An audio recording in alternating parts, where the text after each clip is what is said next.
Well, welcome everybody to the video. Today I will record this video and explain what insertion sort is. Insertion sort is a simple sorting algorithm that works the same way people usually organize things in real life. So instead of sorting everything at once, it views the results step by step by placing each new element into its correct position among the already sorted ones. Okay, now I will show you guys quickly. So let's start explaining this code line by line. Well, this Java program implements insertion sort to arrange the array of integers in ascending order. I will explain how the algorithm works by walking through the code line by line and as well as using example. The first line of the program is as you can see, the program's first line is import Java util arrays. So we are importing. Let me see if everything is recording. 1 second.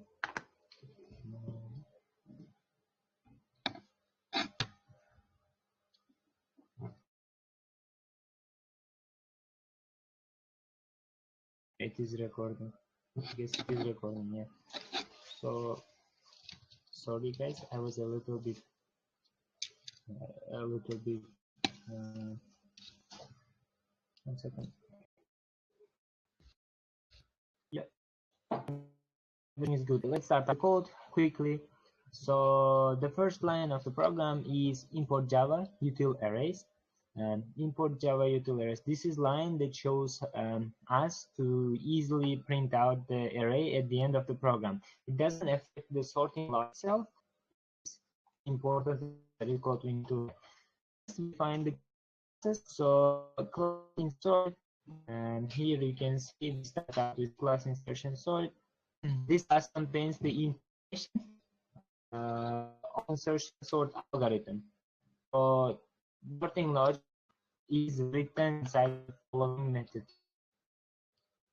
Okay, I had a bad internet connection. Started for a bit, but yeah. So as I was saying, void insertion void insertion sort int array.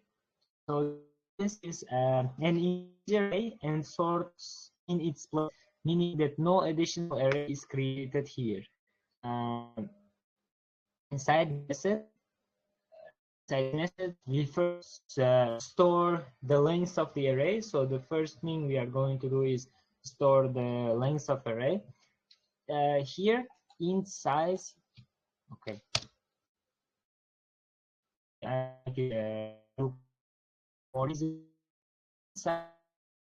For each iteration, we store the current element in a variable called key. So this is called key. Int key is equal to array dot step. So what does it mean? Int key equals array dot step array inside the parenthesis step. The key here represents the element that we want to insert into the correct position. For example, if the array is like a little bit down, as you can see here, the array is 95143. So if the array is like this, and step is 1, then key is 5. Yeah, so the key could be here 5. Next, we initialize another variable here. So after this step, yeah, after this step, we are initializing another variable int. Yeah, here int j is equal to step -1. The variable is used to move backward through the already sorted part of the array. The core logic of this insertion is handled by the following while loop. Yeah, it is handled by the following while loop. Here in while loop, as you can see, j is larger or equal to 0, and we are using the AND operator. Pay attention here. Key is less than array parenthesis j. The core while this program here, this loops checks two conditions. Here it checks two conditions. First, it ensures that we do not go outside of the array. Yeah, it makes sure that we don't go outside of array. That's why we are making it less than array. Yeah, and it also makes sure that whether the key is smaller than the element to its left. Yeah, it compares them together. Yeah, as long as both conditions are true, that we are using AND. Yeah, it's not OR operator. Both this condition and the condition on the right should be correct. So as long as both of them are correct, elements are shifted to the right. Yeah, inside the loop we shift the element one position to the right. So next code, array j plus 1 is equal to array j. So it means inside the loop, then we move, yeah, inside the loop we shift the element one position to the right. So it's just changing it one position to the right. Yeah, and then array is a j. Yeah, then this code, then we move it one step to the left. Yeah, okay. We are moving on to the next step.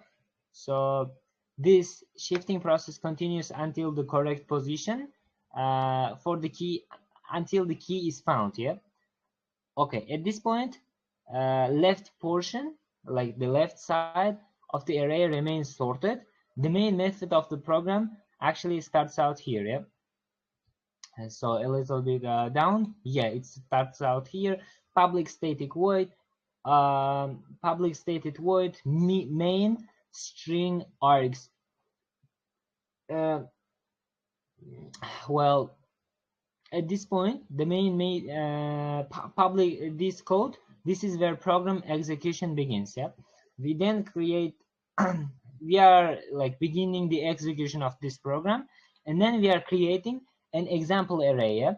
Int data is equal to 95143. These are like the elements of the array, and this array is intentionally unsorted. So what we are doing is actually essentially creating an unsorted array so that the behavior of the algorithm can be clearly observed. Yeah, it could be seen whether the algorithm here is working or not. Next step, we are creating an object here, object of the insertion sort class, and call the sorting method. Insertion sort is new insertion sort. Yeah, new insertion sort. So this is like the new object of our program. Yeah, is insertion sort data is our next line of code. The insertion sort algorithm here is applied to the array, and the elements are sorted in place. Finally, here, yeah, I'm making it. I'm going one step down to make it more visible here. Yeah. Finally, we are printing the sorted array here. System out println sorted array in ascending order. This outputs the array in ascending order, so it goes from the least to the largest. Yeah, in order. Well, and essentially the same thing and option action is done by the last line. So if we print this out, the main problem I'm having here is that I cannot see the icons we were using with the professor, because in the class when I was doing this, it was a little bit different. Now it's still printing out like the numbers in a sorted format, but still without icons, it's getting a little bit hard to dive into the code. Anyways, well, in conclusion, insertion sort, like the whole idea behind insertion sort, is very easy to understand. It's like user friendly. It's at the beginning of data structure and algorithms, and it also works very efficiently for small databases or nearly sorted arrays. Essential thing you need to keep in mind is that for bigger arrays, it's actually better to use like better methods, but for small ones, it works out perfectly. It might not be suitable for datasets due to like mainly for quadratic complexity. But fundamental algorithm stays the same, and it also demonstrates like the how sorting method works, and also helps building a strong foundation for more like complex sorting techniques. Thank you guys. I am going to stop recording of the video. I hope everything was recorded though. Yeah?